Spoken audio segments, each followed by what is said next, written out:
All right, and we are live. Welcome, everybody, to another edition of Deconversion Stories. Today, I am chatting with the lovely Secular Sobriety, and we're going to hear her story away from her previous belief systems and the journey that she took and the ups and downs involved.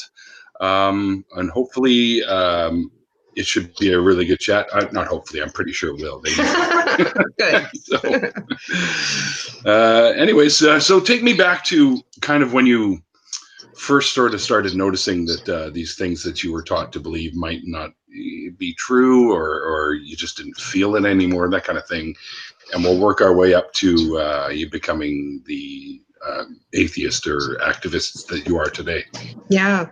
So when I was younger, I think I was a skeptic of other things, but being a skeptic of religion, I don't recall was one of them. I'm not really sure why.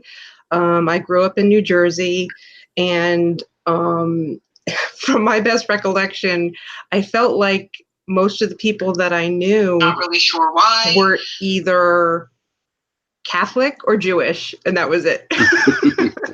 I'm an ex-Jew, so there you go. Oh, well, there you go. So I'm not really, I knew there were Protestants, but anyway, it just didn't seem as common as my lot of friends that I had. And anyway, so right around the time I graduated high school was also the time when the revival of the abuse in the Catholic Church was happening. And between that and being anti-gay and not supporting women, as women took a lesser role in the church. Priests weren't allowed to marry. There were so many things about the Catholic Church that I was beginning to disagree with right around that time.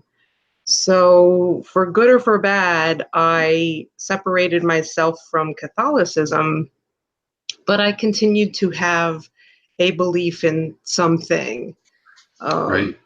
And what's interesting looking back now is that my parents, although relatively conservative, were kind of liberal Catholics in a way. I think that there were things about, well, let's just put it this way. Number one, I'm sure a lot of people have mentioned that believers in the North are different than believers in the South, even though the Baptist faith can be very conservative and Catholicism can be very conservative. There seems to be a lot of talk about the different ways that we worship, and it's possible that was it. I can tell you that we never talked about God in our house. Really? So yeah, we prayed at dinner. Mm-hmm. We went to church every single Sunday. I eventually went to Catholic catechism Wednesday afternoons. But other than that, we didn't talk a lot about, God did this, or God made this, or, thank Jesus for such and such. There just wasn't a lot of talk that way outside of church. And did you find that strange, or would you have expected there might have been more? Looking back on it, I find it strange. But no, at the time, I think it was just really a very secular upbringing with this little piece in it. And again, I think that's a hallmark perhaps of growing up in the northern part of the United States. Okay, sure. Growing up, I remember we did the synagogue thing on Shabbat and stuff like that. But other than that, there was no real talk either, which, struck me as kind of weird. Every once in a while, you'd hear an expression like, "Oh, God forbid," or you're doing good works for God or stuff like that, but it was usually just in passing. So I would say I also grew up in a fairly similarly secular household outside of just doing the stuff we usually did. Right. I went through all the, I went through First Communion. I went through all the sacraments that Catholics do, except for marriage. But we can get to that in a little bit. But yeah, so sometime around college, I rejected Catholicism and wanted to explore Protestantism and see how that was different. Were there a lot of people joked about Episcopalianism being Catholic light, so all the ritual, none of the guilt or something. So that sounded really good for me. And it's good being guilt-free. Right. Oh, I love it. I love it. But yeah, so I think I eventually explored that. And I when I graduated high school, I moved to North Carolina. My father took a transfer with the business he was in, and I decided I wanted to change, so I decided to follow them to North Carolina. And so I, experienced the South, which is again, they, I think the most populous denomination is the Baptist denomination, Southern Baptist. Yeah. And believe it or not, I think Catholics are number 2 in North Carolina. Right. Yeah. Which I think can be, and there is a Jewish community in North Carolina. There's like some people may have heard of Cone Mills. Cone used to be Cohen. So there's a history of the Cone family in, I think, particularly Greensboro, North Carolina. But anyway, we have Cohens in my family as well. Yeah. Well, the Cohens were considered the highest rabbi tribe, I think, or something. Oh, interesting. I did not know that. The Cohens, and then the Levites, and then the Israelites. So the interesting. 3 main rabbinic tribes, or some along those lines, anyways. I gotcha. Yeah. So then I think around sometime in early 2000, shortly after September 11th, I met my husband, who would soon to be my husband, and he and I won't say have similar upbringings, but he was not religious, and we talked about what we felt about God and that sort of thing, and they really fell in line with each other. We were more spiritual, and I know that irks a lot of people, but that's really what we weren't interested in going to church every Sunday. My husband knew next to nothing about the Bible. I'm not even sure he knows who Moses is. It's fabulous, to be honest with you. But yeah, both of us had kind of been burned by religion in our own ways, and been told by Southern Baptists that we're going to hell for various reasons, and that was off-putting, of course. So yeah, so we kind of jibed as far as that goes. And then I had my son, and part of me felt like, well, I think he needs something. I was one of those folks who just felt like it was important that he has some sort of influence with something. He was never baptized, certainly not in the Catholic Church. Right. When my husband and I got married, we had a very secular ceremony. I had it kind of mimicked a Catholic ceremony, but I had a reading from Rumi.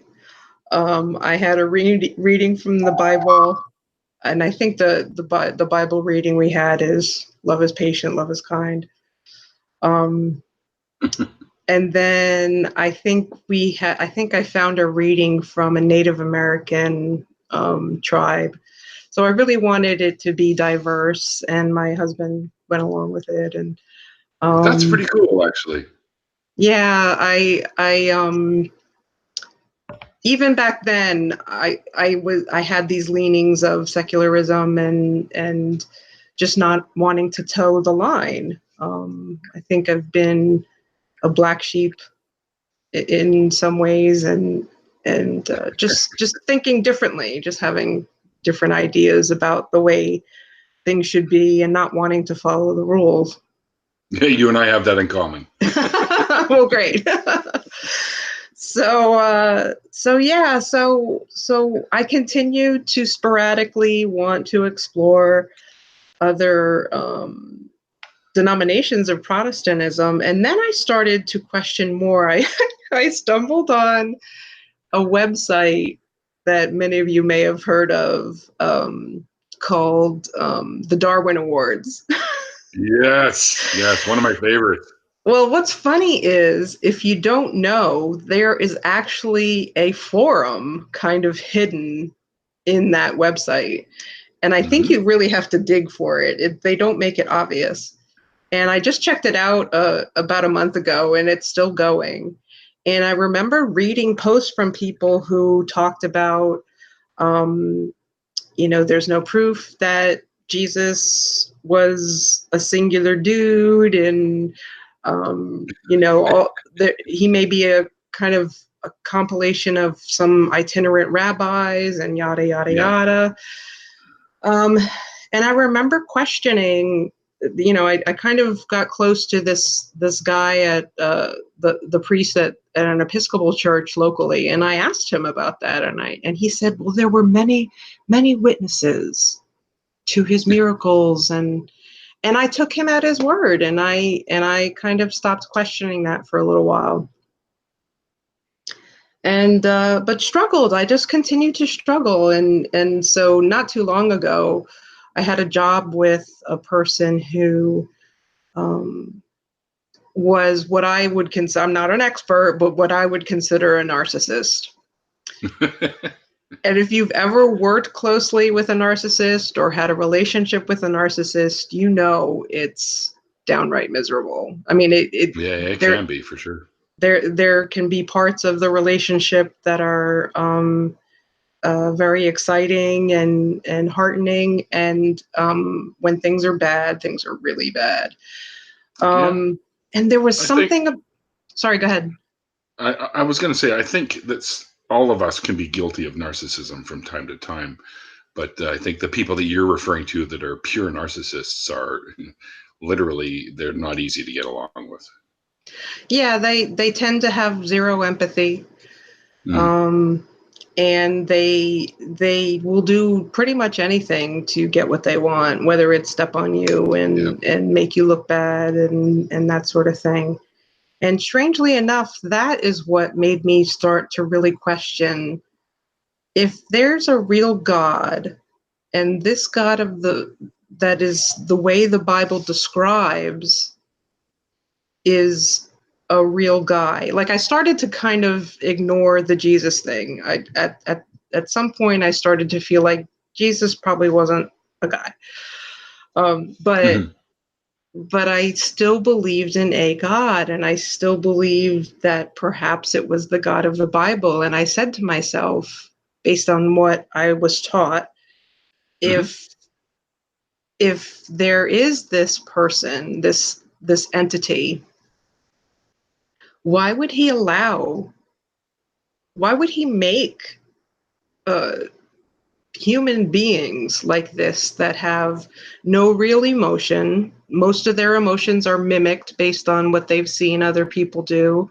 They have no empathy, yada yada yada, and they're pretty much miserable people to be around. Why would he do that? And that's really when I started to say, I think this is a load of crap.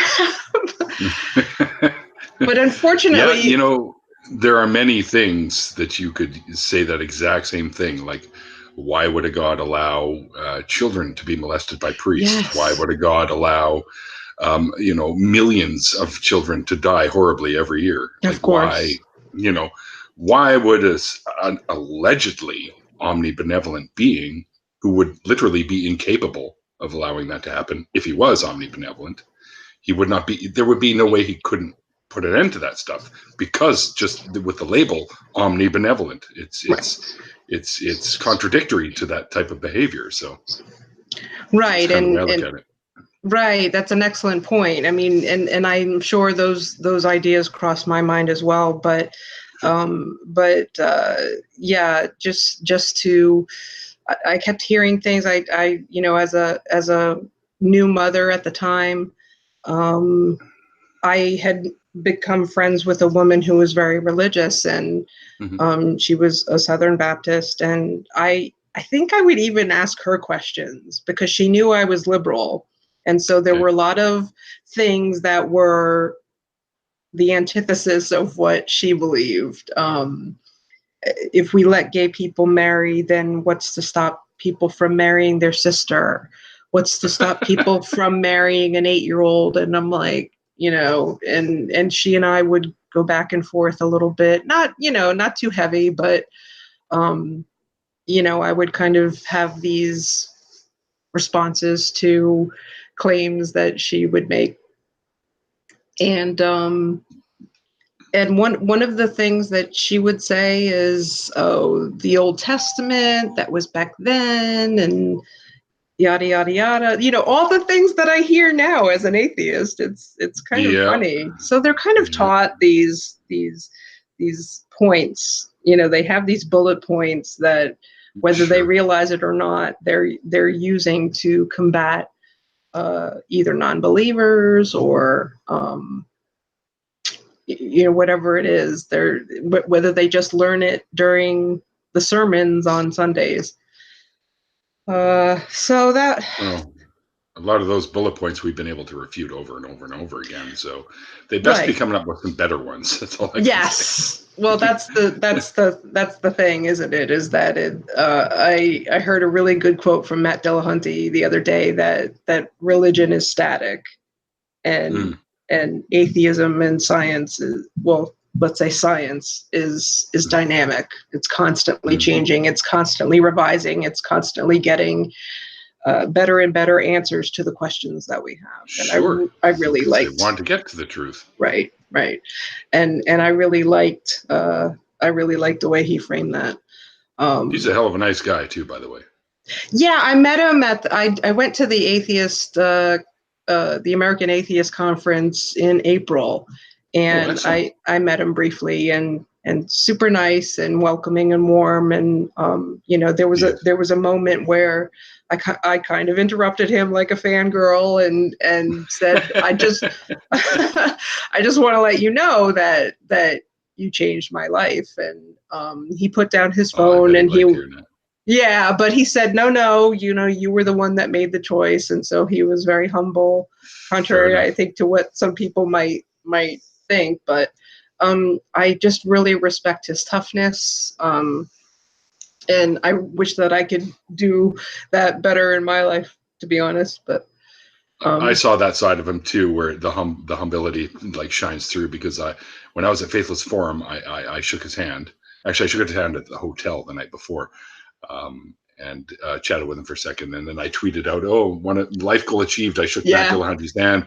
And then he replied, aim higher, which I thought was pretty funny. Yeah. But we had a nice little talk, and I was pretty impressed, because he easily could have been like, I'm busy right now, Yeah. But he didn't. And so that was nice. But yeah, so kind of getting back to my evolution, so to speak, I just really clung on to there is something. And what's interesting to me is that I hear a lot of. You mean more of a deistic view rather than theistic?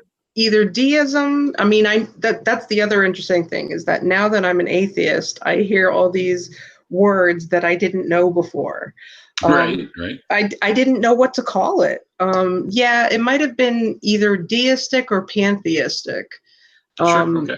the God is the universe, and something like that. And I just felt like I towards the very end, I started to get into videos and information about astral projection.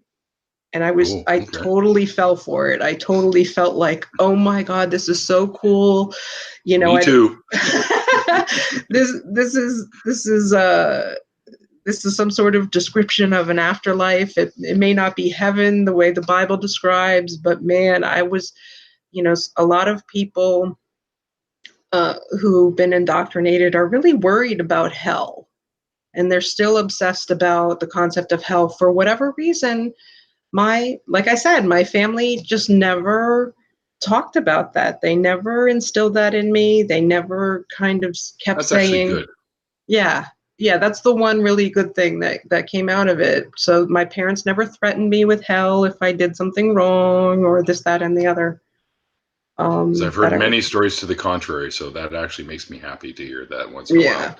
Some folks weren't that into it where they needed to utter threats to their own children, Right. Yeah. But I did, have this self-imposed idea of an afterlife. I didn't like the idea. I think that's really what kept me from taking that extra step sooner, is I just didn't like the idea that when it ends, it ends. And sure.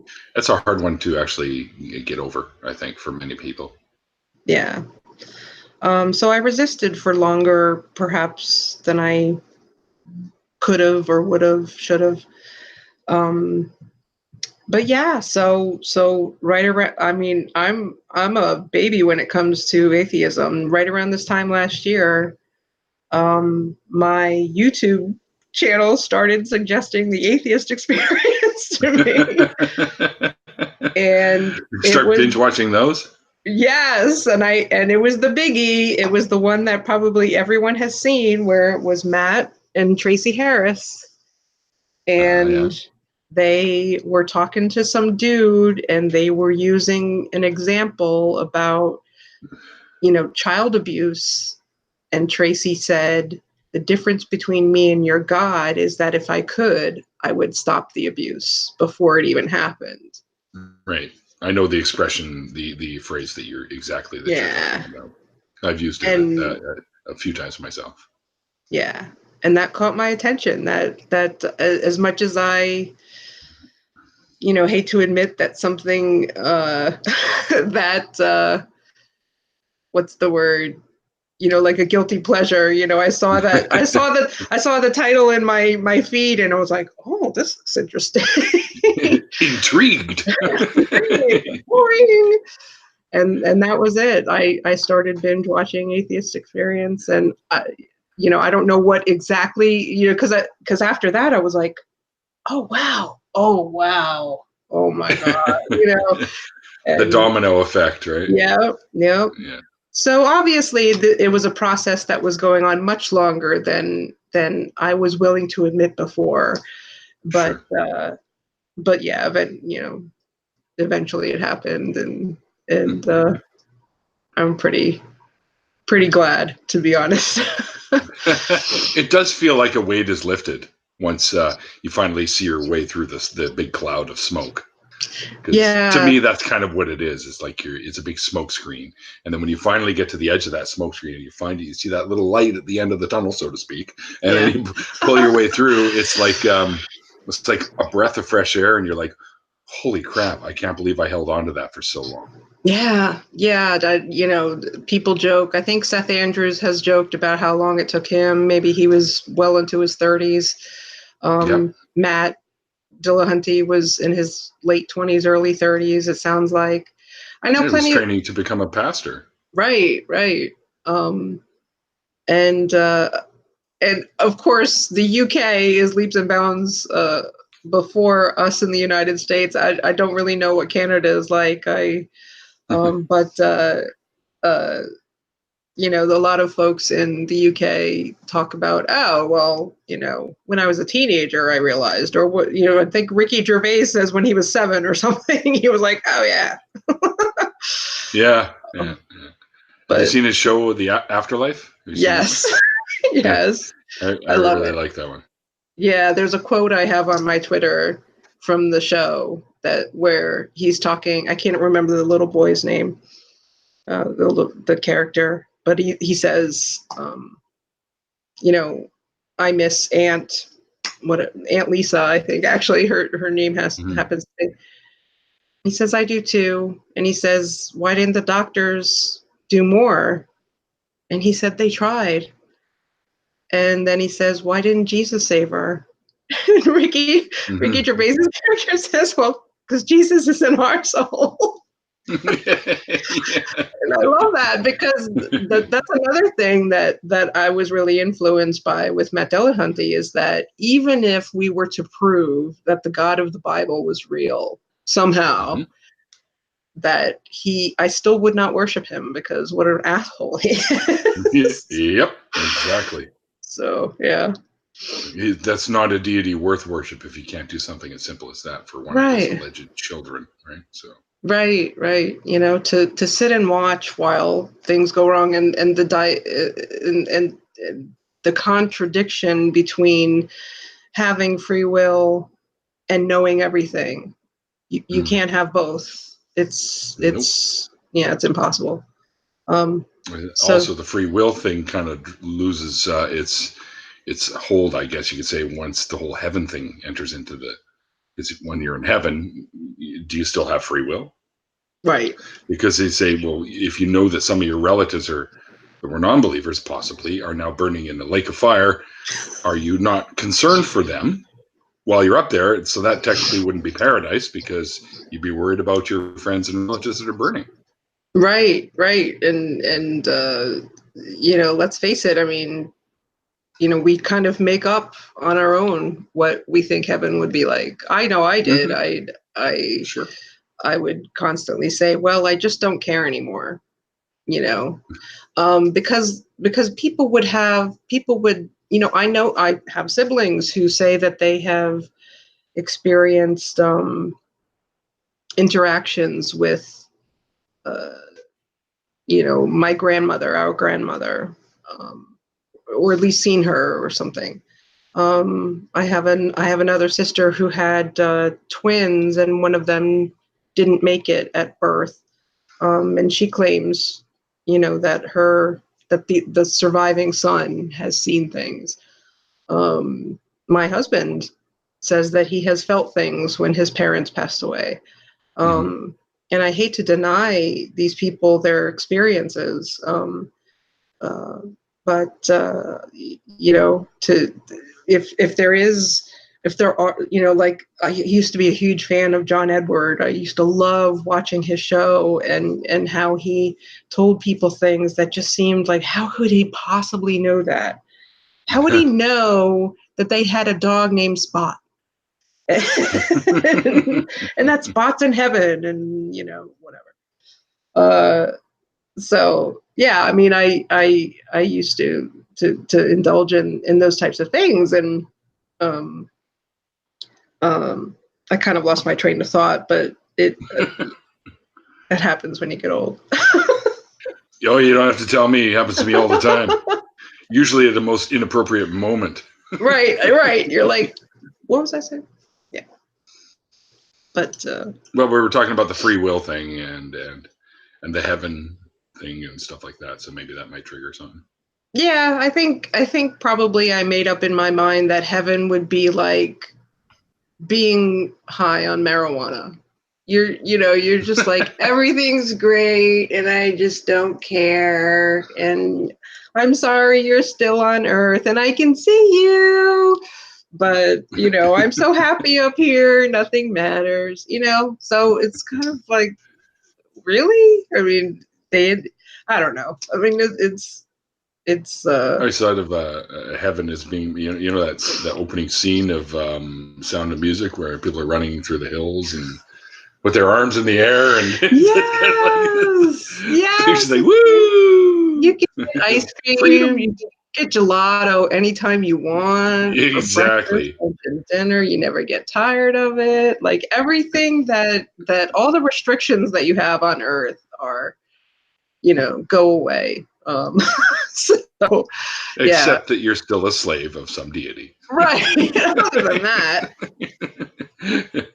Best hair tasting splitter. gelato ever. Right. Right. So I don't know. I mean, but yeah, just the idea of not being able to reunite perhaps with people you once cared about, I think can be very troublesome to a lot of people. Sure. I'm lucky enough that believe it or not, I mean, I've had people in my life pass away. Both of my parents are still alive. So there's very few people who've passed away in my life that were super close to me. So I don't have that experience yet, but I can see where my husband would be kind of resistant. If he believes that he felt a spirit of some sort pass through his body as his mom passed away, I could totally see where he's resistant to the idea that, there is no God, there is no afterlife. And, he lost her at a young age. She was, he was 17 when she passed. Wow. And he turned 49 this past December. And so he now officially is older than she was before she passed. So she was only 47 or 48 when she passed. She was very young. Wow, that's really young. Yeah. Was there something health-wise that? Yeah, she had brain cancer. Oh. And it was very sudden. She found out about it, and within 6 months she was dead. Wow. Yeah. And he was a believer at the time? Well, again, he wasn't brought up in a religious household. He believed in something, but yeah, he is convinced that he felt her spirit move through him when she died. So that's a toughie. And then his dad passed away about 7 years ago. And it's about the same time mine did too. Oh, really? Yeah. Well, what's interesting to me is that his dad passes, and it wasn't until about a year later that he told me that he also felt his spirit move through him. And I'm like, why didn't you tell me that when that happened? So I feel that there's some embellishment because of wishful thinking, perhaps, but it's a tough time. It is, and you don't want to like poo-poo on their feelings at a time like that either, right? So absolutely, right. You let them, whatever comforts them, you let them keep that, right? And who knows, maybe sometime down the road they'll see through that it was really just their own minds that have conceived or gave that concept to them to begin with. Because I mean, let's face it, right? I mean, we all we all really know that when you're gone, and there's no soul that leaves the body and none of that. I mean, I used to believe there was at one time too, but upon scouring for information on the subject, there's really nothing there to back that up, like at all. So right. These are concepts that our mind creates, I guess, to help comfort us. Right. I was watching an older episode of the Atheist Experience, and they were talking about near-death experiences, and yeah, just debunking those things. I mean, and scientists really are trying to research this stuff because they sincerely have an interest in. They're not just going to wave it away just because it seems, what's the word? Silly or implausible, woo-woo, whatever the case is. So I respect them for that at least. And just debunking the concept of NDEs as well. It's that, I mean, even that surprised me, because I continued to see things on TV. My memory eludes me, but there was a gentleman who was a journalist in Iraq, and I think his convoy, or his truck, was hit by an IED. This was, I want to say, at least 10 years ago. Mm-hmm. And he had, I don't know if he had brain damage, but he definitely had some effect to his face. And he can, now that he has rehabilitated, he continues to be a journalist.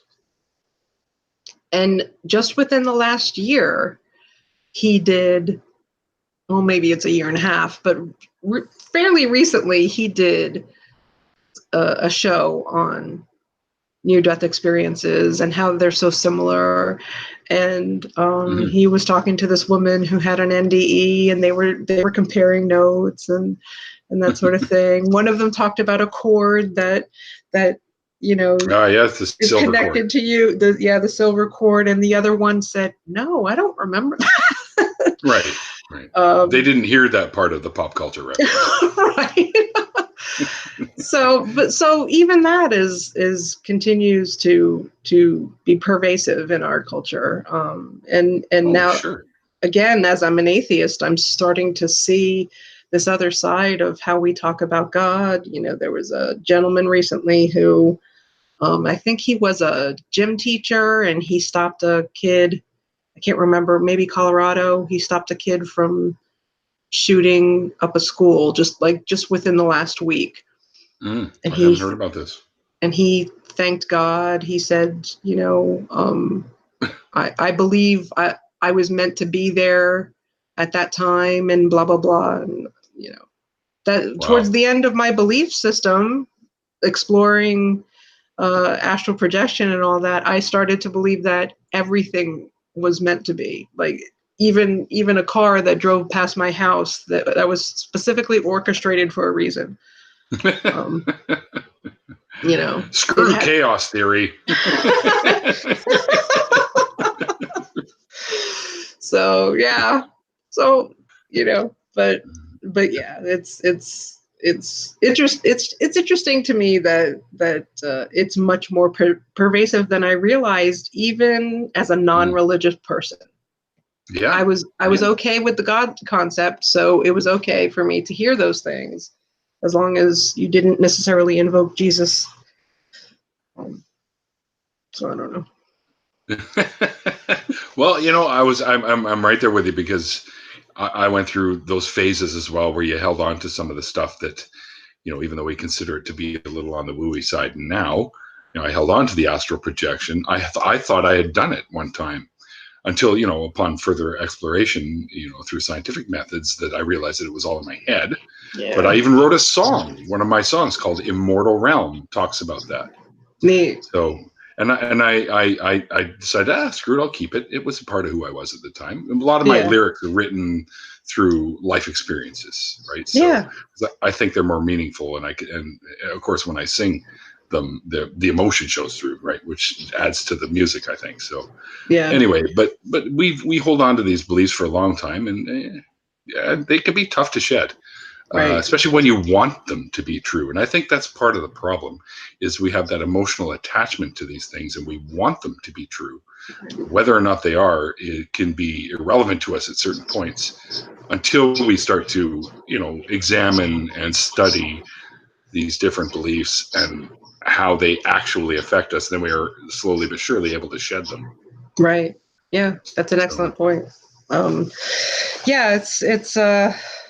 It's just tougher for some of us than others to pull away from the things we know. And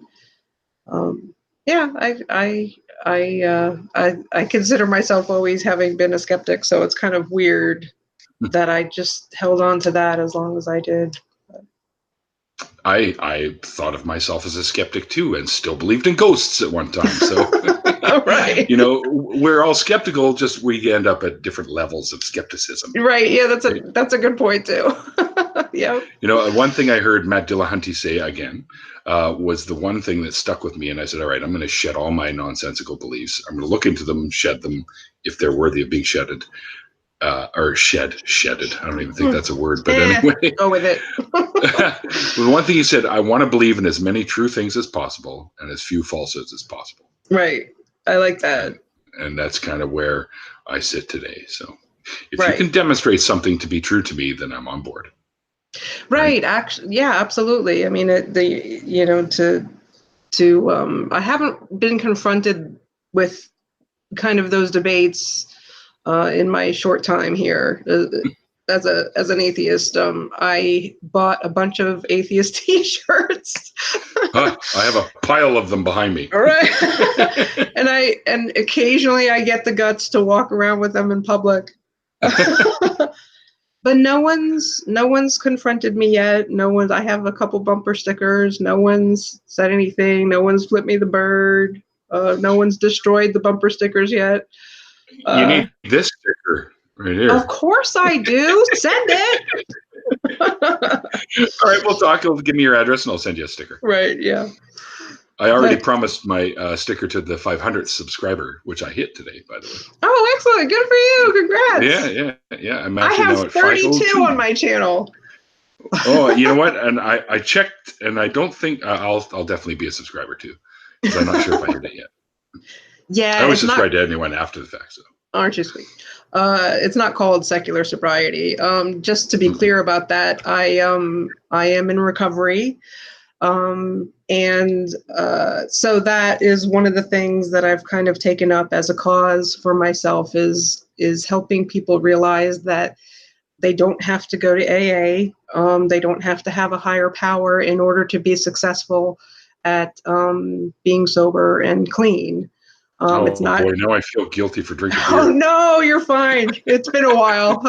I'm good, but I've had my share, by the way, and someone else's share too. I've had my share, the neighbor's share, and the other neighbor's share. Yeah, pretty much.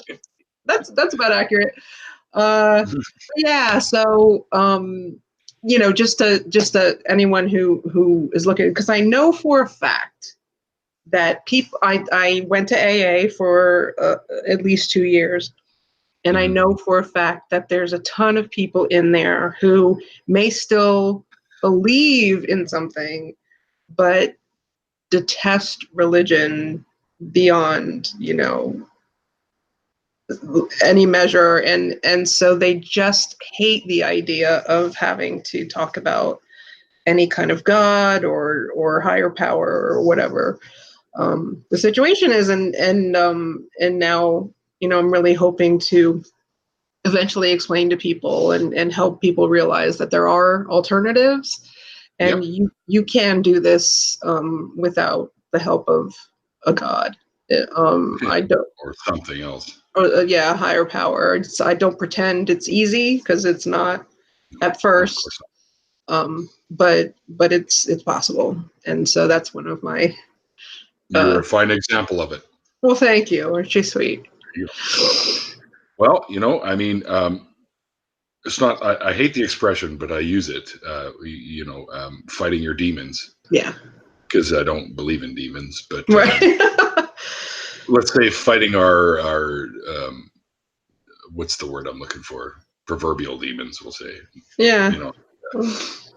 Skeletons in the closet, or. Sure. And really, the only person that can defeat those is you, and there's nobody else that can help you. You can have people around you that can help cheer you on, which absolutely is basically what that sort of thing is, and that'll help make you feel better about it too. And then, of course, ultimately, it's up to you to defeat it. Definitely. Agreed. Yeah, you don't give yourself enough credit. Really, we don't. We in general do not give ourselves enough credit. I feel like we don't love ourselves enough. And when I say that, I don't mean that in an arrogant way. I just mean to appreciate. That comes from indoctrination, though. Don't forget that. Yeah, true. I'm getting a little misty-eyed. I apologize, but I'm a crier. Oh, me too. Somebody told me I wouldn't cry at the final episode of Game of Thrones. They lied. That's hilarious. That's They hilarious. But yeah, to value oneself and to have power within oneself, to seek what you want within yourself. One of the things that, for example, that I struggle with is not just appreciating myself and not just patting myself on the back when I can, but just wanting attention from other people. I'm an introvert, so I don't feel like I require that very often. But yeah. See, that strikes me as weird, because just through our conversation, I would have never pegged you as an introvert. I appreciate that. I've actually worked very hard over the years, and that's kind of another story. But there was a gentleman who wanted me to help him write a book, and he wanted it to be multimedia. This was 13 years ago, and so that was back when not as much was going on in the digital realm. Let's put it that way. I mean, beginning days. That's back when DVDs were considered valuable. Let's put it that way. And so he wanted me to help him write a book, have a DVD, compatibility to it, all kinds of a website, this, that, and the other. And it was about charisma. He felt like non-charismatic people could learn how to be charismatic. And of course, sure, while I'm researching all this, I'm learning, and I'm realizing that, as a naturally shy person, that it doesn't come off well when you're an adult and you're shy, and people think you're aloof. And I never thought that I was a snob or aloof or anything like that. I'm just more of an observer. Especially when it comes to new situations, when there's a lot of people. I would much rather listen to people conversate for a while before I can show them what a weirdo I am. Because if I no, don't say it that way. You got to say it before I can show them my unique skills. Yes. And now the interesting thing is that now I'm getting over that. Screw you if you don't like my authentic self, because this is it. This is who I am, and if you don't like it, tough crap. So far I've seen nothing not to like. It's been an absolute pleasure chatting with you. Thank you. I appreciate that. And I would never have guessed that you were an introvert, because you have charisma. So that's very sweet. All your studying has paid off. A little smile and a hello. Of course, I in the area I live in, everyone says hello to each other, just about, which was shocking to me coming from New Jersey. I remember the first time I stood in a grocery line, and the lady checking us out said hello, and I'm like, who are you talking to? I mean, I don't remember anyone in a grocery store in New Jersey conversating with the customers or anything like that. I don't, I have a lot of theories on that, but I shouldn't say theory. I have a lot of hypotheses. Hypotheses. Thank you. Yes, hypotheses. Hypotheses still need to be tested. Theories have been tested.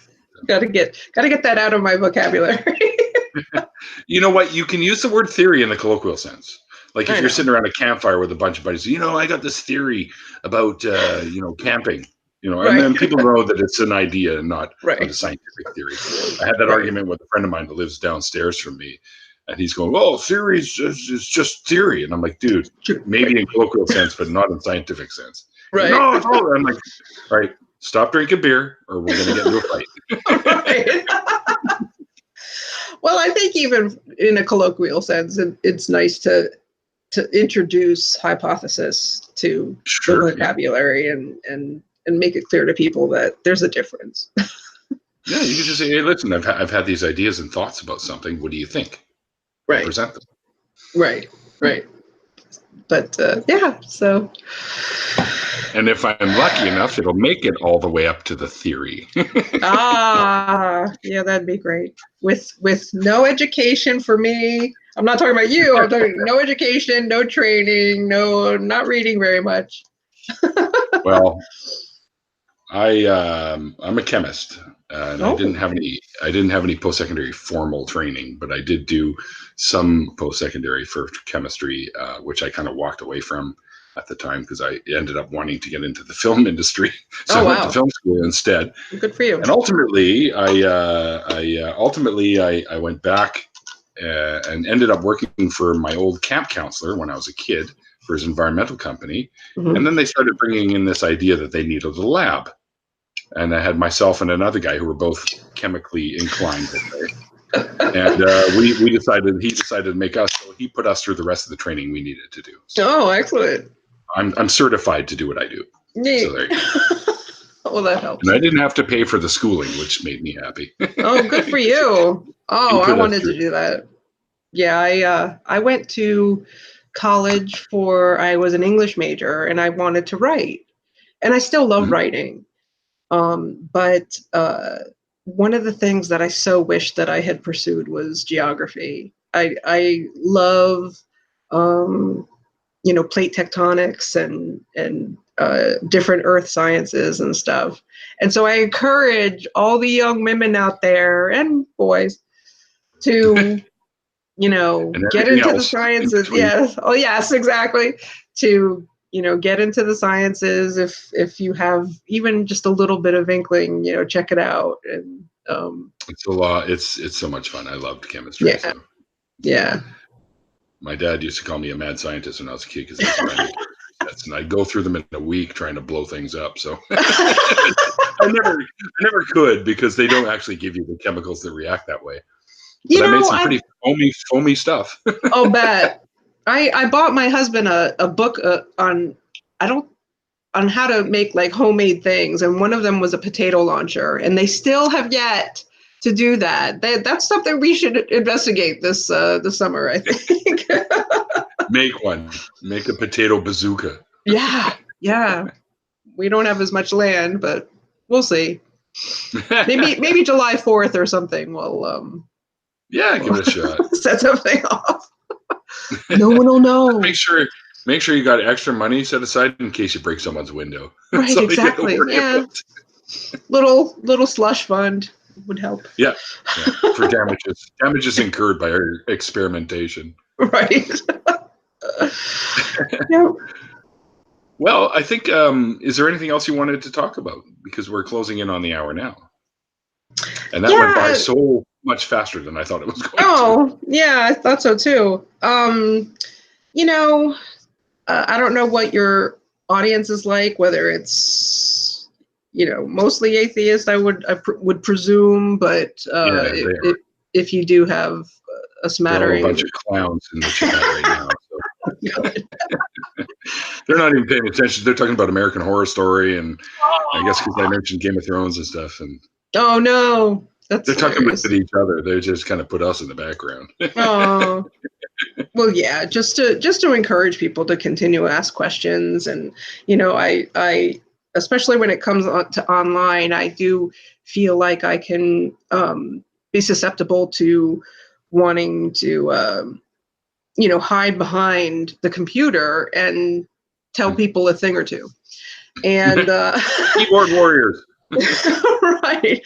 But I try to avoid that now. I actually feel like I need to be a little bit more sensitive to that, and so sometimes I even wonder what it will be like if I'm confronted in public by somebody. What will I say? How will I say it? And I want to be respectful of people, but at the same time, I want to challenge them too. And I want them to think, if you've had questions, pursue those questions, because it's your life and you deserve to live it to the best of your ability. One of the things I tell people, not just folks in recovery, it can be applied to anyone, is that by being good to yourself, you can be the best for others, strangers, loved ones, coworkers.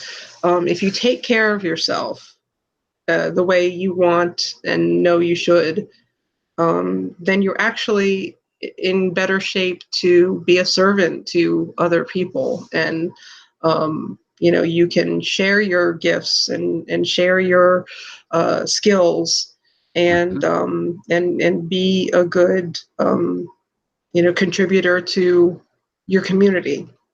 Yeah. So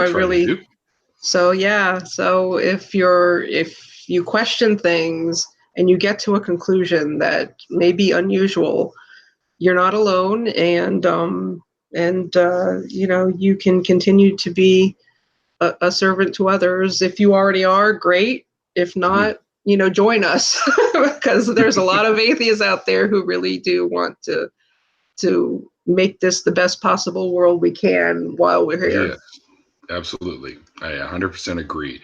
I always tell people, just be the best version of themselves that they can be. Yeah.